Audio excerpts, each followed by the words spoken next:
जैसा कि आपको मालूम है यूएफ के अंडर ग्रेजुएट की मेरिट लिस्ट का कल से आगाज़ हो रहा है। तो इस वीडियो में मैं आपको सारा गाइड करूंगा।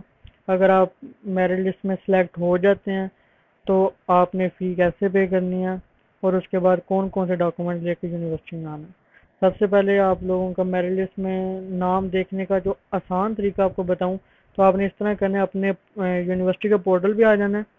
वहाँ पे अगर आपने अपनी मेल और पासवर्ड एंटर करेंगे आपका पोर्टल लॉगिन हो जाएगा। ठीक है, मेरिट लिस्ट का कॉलम आ जाएगा। अगर तो आप पहली मेरिट लिस्ट में सिलेक्ट हुए हुए हो ना किसी भी डिग्री में, तो आपका वहाँ पे अगर डिग्री शो ना हो जाएंगी भाई आपके इसमें नाम आया। ठीक है, तो आपने इस तरह करना है कि वहाँ पे दो कॉलम्स बने हुए होंगे, बॉर्डर और नॉन बॉर्डर का। ठीक है, अब बॉर्डर का क्या मतलब होता है? बॉर्डर का ये मतलब होता है, अगर किसी स्टूडेंट ने यूनिवर्सिटी में हॉस्टल लेना है तो वो बॉर्डर की फ़ी पे करेगा।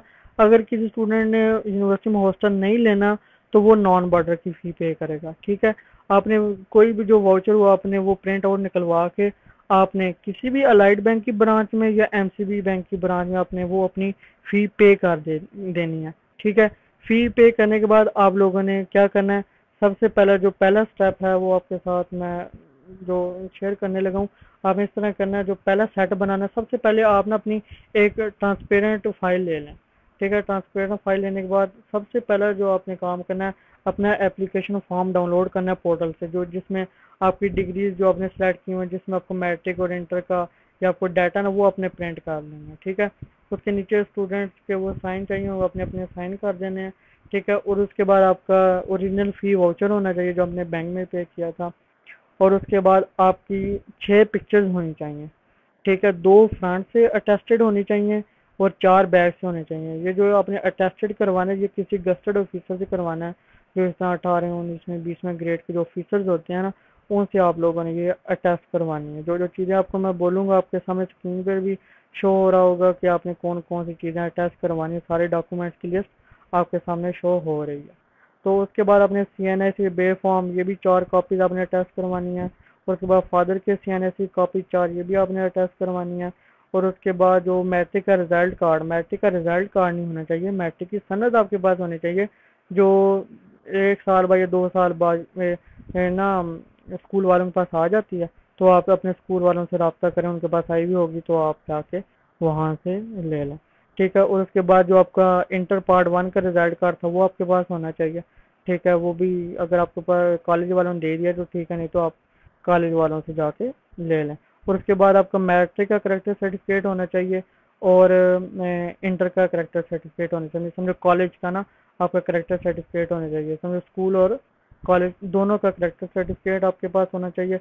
और उसके बाद अगर तो आपके वाले साहब हैं तो फिर डेथ सर्टिफिकेट की ज़रूरत नहीं है, जिनके नहीं है वो फिर साथ लगाएंगे। ठीक है, और जो हाफिज जिन्होंने हिफ्ज़ किया हुआ है, जब वो हिफ्ज़ कर लेते हैं उन्हें ना एक वो फॉर्म सा मिलता है। ठीक है भाई, इन लोगों ने हमसे हिफ्ज़ किया, इस इदारे से हिफ्ज़ किया, वो अगर तो जो हाफिज हैं वो साथ लगाएंगे। और उसके बाद डोमिसाइल, ठीक है, अगर तो आपका है, लेकिन कुछ डिपार्टमेंट डोमिसाइल मांगते हैं। ठीक है, लेकिन कुछ नहीं मांगते, जिसमें एग्री साइंसेज वाले मांगते हैं। ठीक है, लेकिन कुछ डिपार्टमेंट नहीं मांगते, लेकिन अगर आपके पास है तो अच्छी बात है, वो भी 4 होने चाहिए, वो भी अटेस्ट होना चाहिए। और उसके बाद बात आ गई स्टाम्प पेपर की। भाई आप लोग स्टाम्प पेपर खुद घर से नहीं लेके जाएंगे। ठीक है, किसी कचहरी वगैरह से आप स्टाम्प पेपर नहीं बनवाएंगे। ठीक है, जहाँ पे आप डॉक्यूमेंट सबमिट करवा रहे हुए हैं ना, उसके बाद आपको ना स्टाम्प पेपर वाले मिल जाएंगे, वो आपको स्टाम्प आप ना अपना CNIC दे देना, वो आपको ठीक है आपको स्टाम्प पेपर बनवा देंगे। जिसमें कुछ डिपार्टमेंट्स होते हैं, एग्री साइंस होते हैं, वहाँ पे स्टाम्प पेपर के बाद जो बहुत रश लगा हुआ होता है। तो आपको एक आसान और अच्छा हल बताने लगा हूँ। आप ना वहाँ से किसी भी स्टूडेंट से पूछ के, ठीक है, या किसी गार्ड से पूछ के अपने क्यू मार चले जाना। क्यू मार जब आप चले जाएंगे वहाँ पे उस्मान भाई होंगे, आपने उन्हें बोलिएगा हमें आप ना स्टाम्प पेपर बनवा दें, हमने इस डिपार्टमेंट में एडमिशन हमारा हुआ है, तो वो आपको वहाँ पे इतना ज़्यादा रश नहीं होता।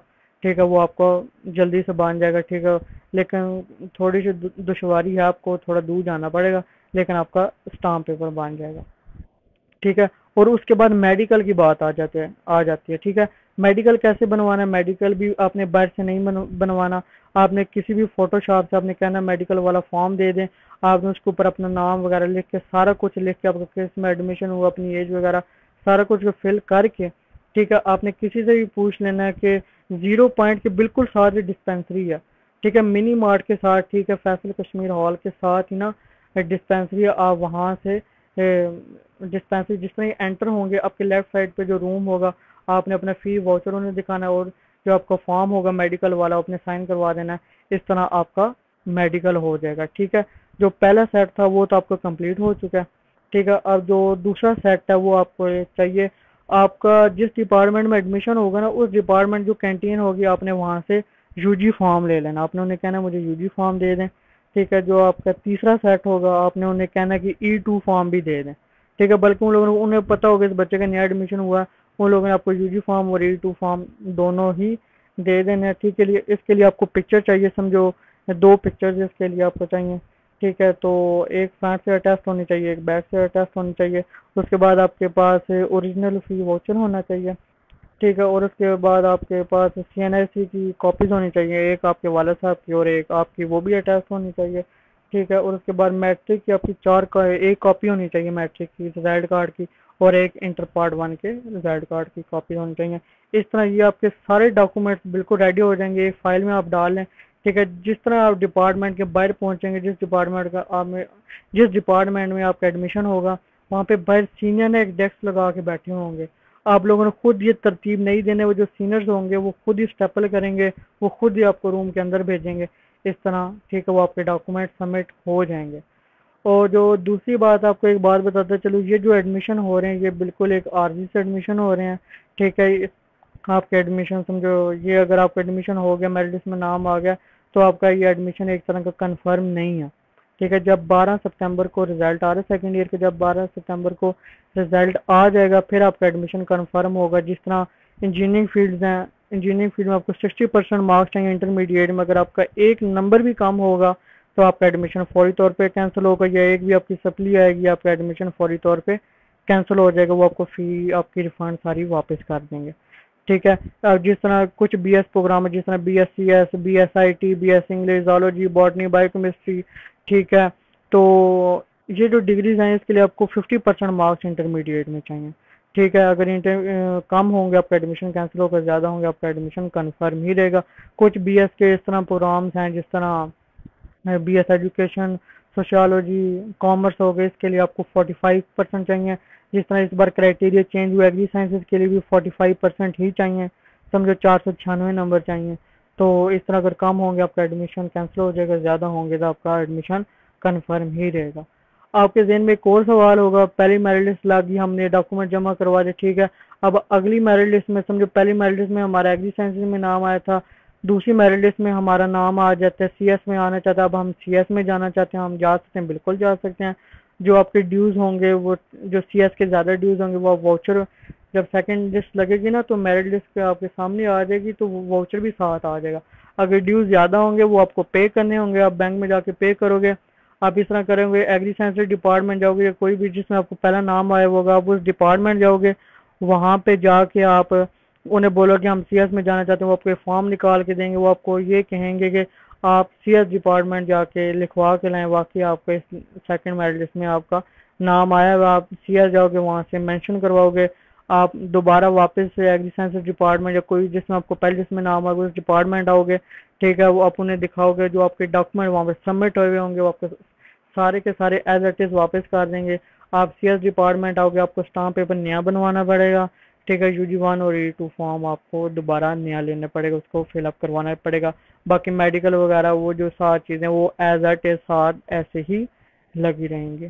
तो उम्मीद करता हूँ कि आपको समझ आ गई होगी। बाकी अगर कोई भी कंफ्यूजन हो तो आप मेरे साथ व्हाट्सएप पे कांटेक्ट कर सकते हैं इंशाल्लाह। अल्लाह सबका हामी नासिर हो। अल्लाह हाफ़िज़।